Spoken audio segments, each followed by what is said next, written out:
Alors ce rapport de 230 pages rend compte tout autant de dépenses et de contrats passés par la région que de dépenses de communication ou de travaux dans nos lycées.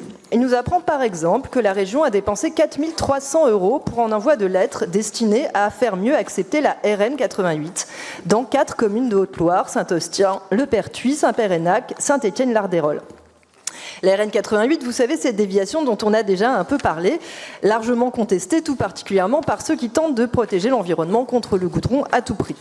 La région aura aussi dépensé 24 000 € de frais d'avocat pour une procédure de référé préventif avant la réalisation des travaux de la RN 88, ce qui augmente encore un peu le coût de votre si chère route 88. Des frais d'avocat que la région n'a pas encore investis, en revanche, pour cette autre déviation contestée que vous portez, la déviation de Saint-Péret, en Ardèche.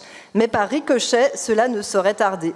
En effet, le combat très médiatisé de notre élu Maud Grard, qui portait son écharpe contre cette déviation, vous avez amené à interdire le port d'écharpe à tous les conseillers régionaux dans notre règlement intérieur. Or, le tribunal de Privas a abandonné toute poursuite contre ma collègue. Ce qui serait donc illégal, ce n'est donc pas de porter une écharpe de conseiller régional, mais de l'interdire.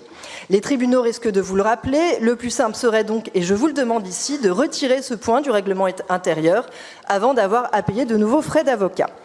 Enfin, la Cour des comptes vous intime de nous communiquer un rapport sur la mauvaise gestion d'un lycée privé que désormais la région ne finance plus, Al-Kindi.